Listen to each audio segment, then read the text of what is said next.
Welcome to No Movies in Hell. I'm Chris Geiger. I'm LaCoste Scott, and today we are reviewing Don't Worry, Darling, a film directed by Olivia Wilde. I had to think about that for a second. I'm like, she didn't write it. It was written by, I think it was written by or rewritten by Dick Van Dyke's grandchildren. Okay, is it based on a book? Yes, it's based on a book or a Okay, short story. okay. I was looking forward to this movie. I thought it looked amazing. It's very stylized, like in the way that I like horror Mhm. movies that are stylized. It definitely seemed like it was part of the horror genre, very Stepford Wives horror-ish. But because the trailer came out so far in advance of the Yes. movie and you watched it over and over and over, Yeah. as it got closer, I sort of thought, well, maybe, you know what? I don't think I'm going to like this now because I've seen so much of the same images. They're overcompensating. Yeah, maybe. So I ended up liking it more than I thought I would.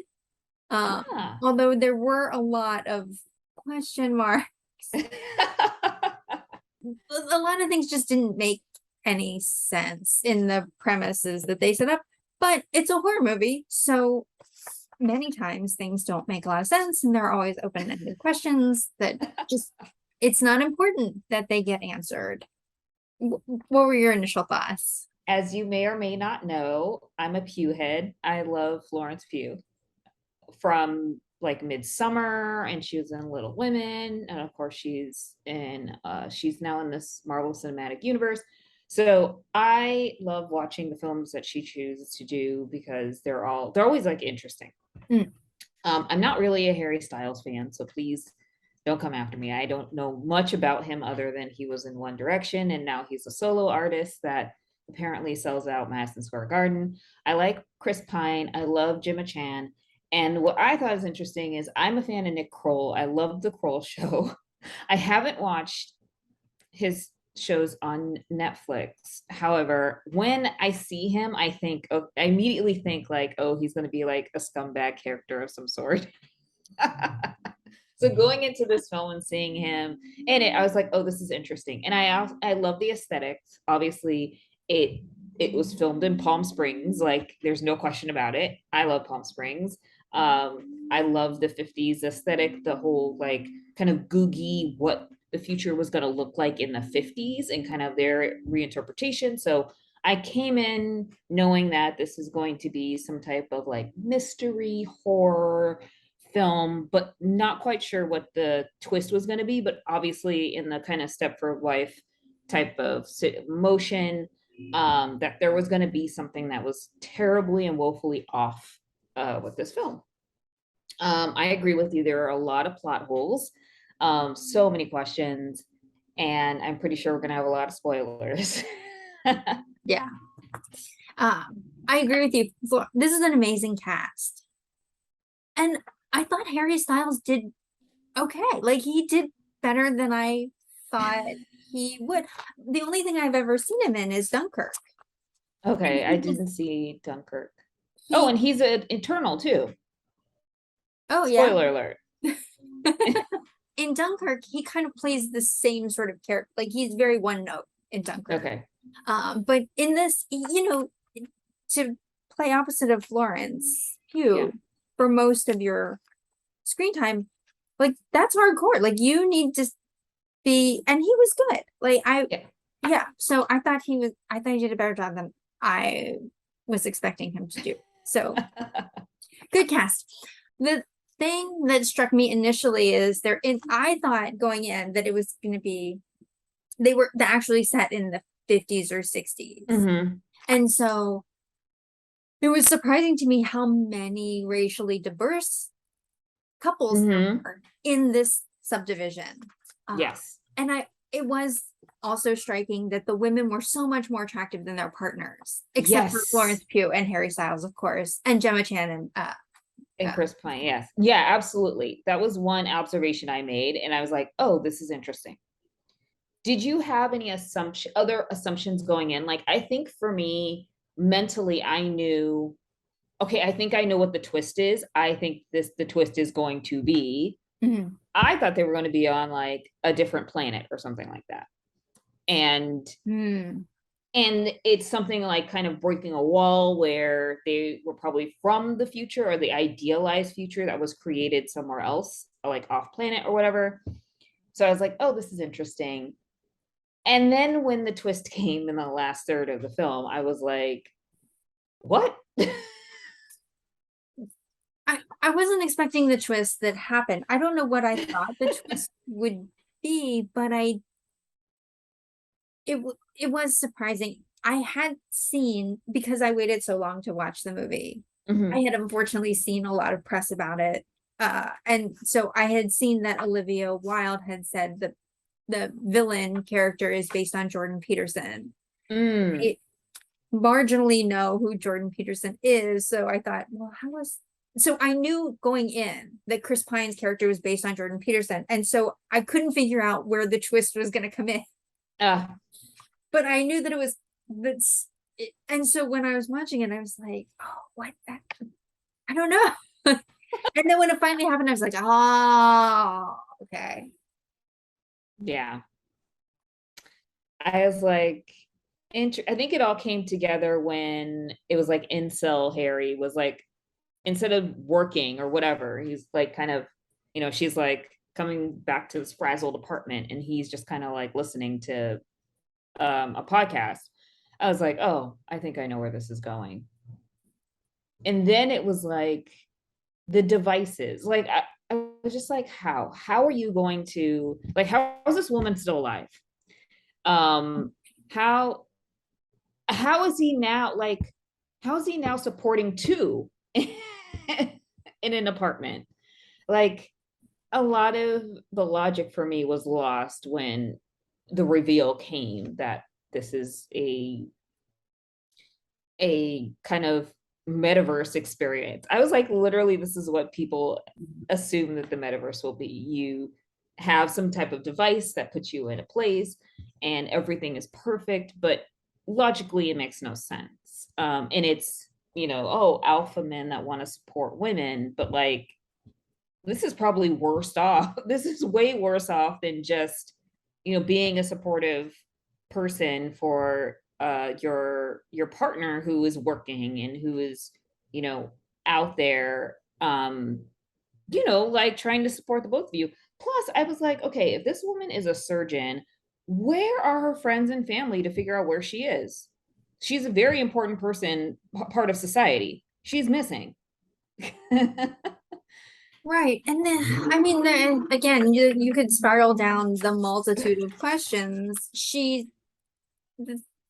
It doesn't make sense that if you were designing this world, first of all, for the doctor character in Mhm. this world doesn't have a partner. That's weird, Yes. right? You would Yeah. think he would definitely have one. Second, he he's designed this world. I'm assuming he's the programmer or one of the main programmers. They didn't think about what would happen if one of them, if someone died. Hmm. Like that seems like a pretty big flaw. The other thing is she is a doctor, but it almost made it seem like that's what she wants. Like she wants to be taken care of. She wants to be in this 1960s sort of thing that she's happy there because in the end, spoiler, he like she's running up the hill and she's about to go through and he comes up behind her and he's like, stay with me. And she thinks about it. Yeah. There's like, no. Also the Gemma Chan thing at the end where Yeah. I'm like, oh, oh Is that no. willful? Like, was she aware? Was she aware and was just kind of like, I'm gonna ride this out, but if it blows up, I'm out. The thing is, I don't understand in what world in real life someone who looks like Gemma Chan cannot be in a situation like that if she wants to be in real life. You know what I mean? Like if she Yeah, wanted to marry well and be taken care of, she could. She doesn't need to be in this simulation, very true. even if Unless, she's like, choosing it.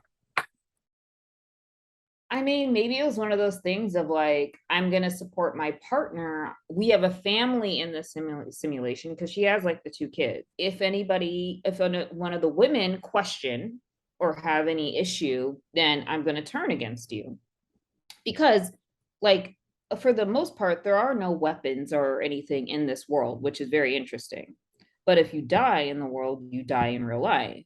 And of course, you have, the one character who's struggling with, you know, internally and externally. I'm assuming that there were issues and they were trying to help her before she killed herself.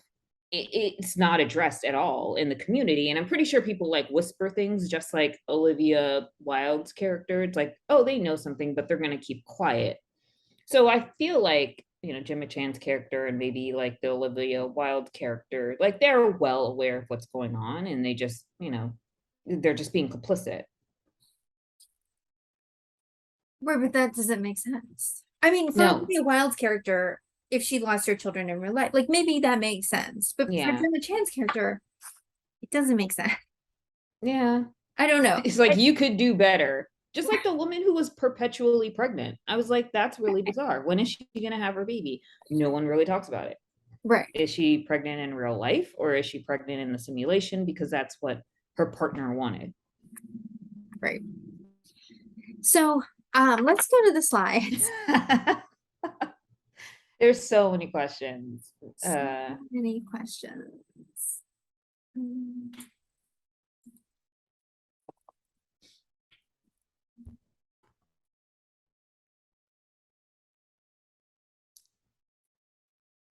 Oh, wow. So we both gave it 24. I gave it a 1 on jewelry. I thought the jewelry was terrible. I didn't even It look was just real. average. Well, she had, if you're gonna make up a world. Yeah. I liked her ring. Was that it? Yeah, that was a big sticking point for me because it looks so fake. Well, I think that was the point of like this man couldn't even like these dudes, right? Can't design anything that would appeal for women because they just don't care. All they care about is the aesthetic of like hair, makeup, clothing. So I guess that kind of makes sense in this world.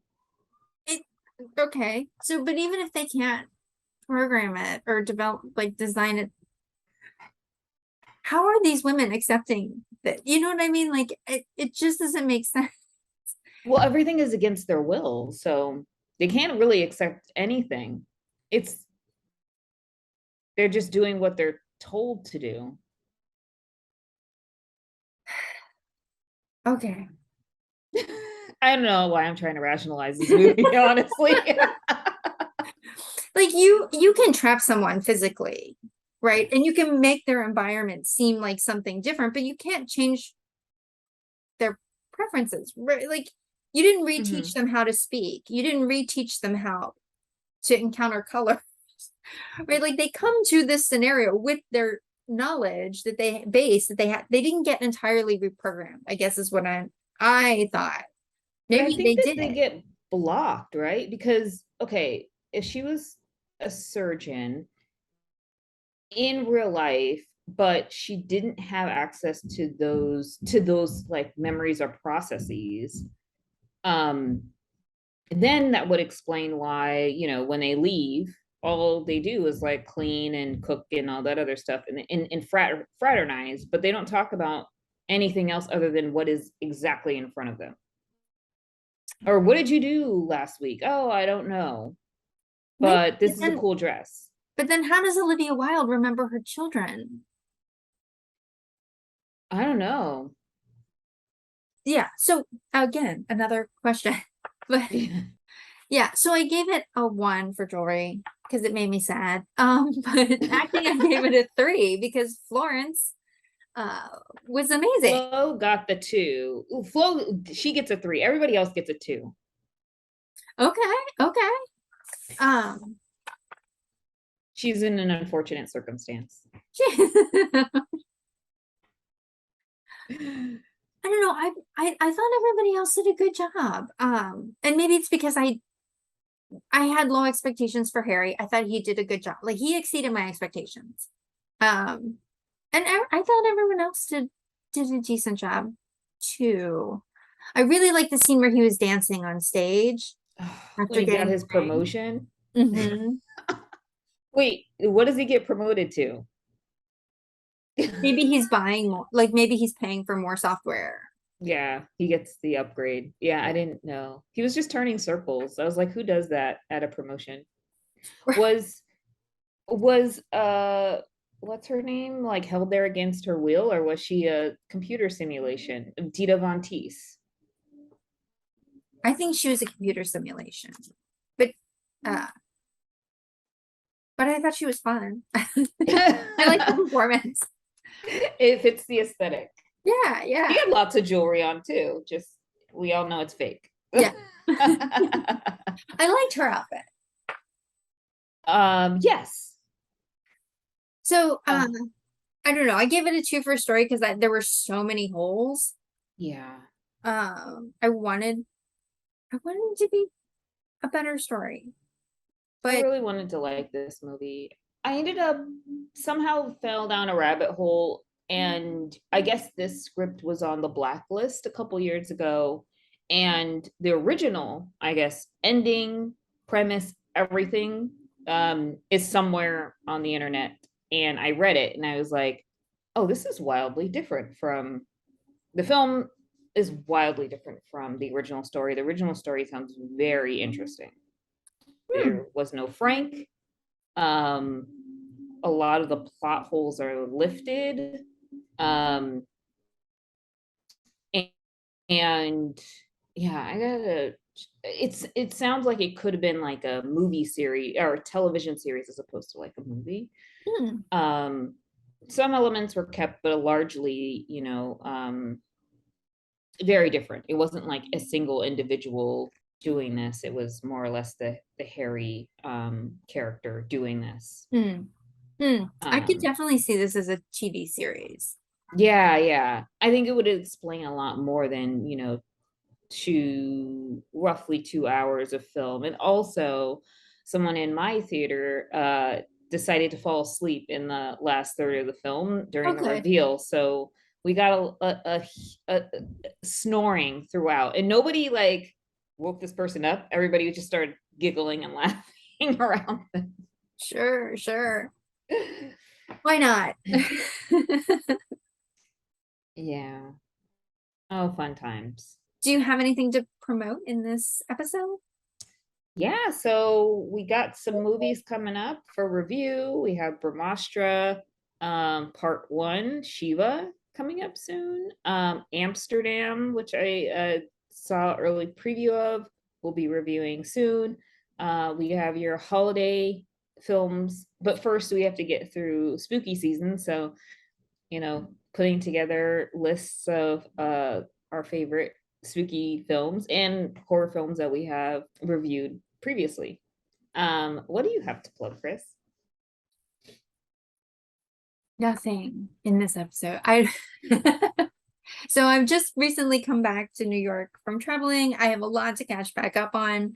So I don't really have anything to promote except healthy sleeping schedules and trying to get back sort of in the groove of things. Yay! All You right, need your sleep. everyone. Thanks so much for watching, and we'll see you next time. Bye. Thank you.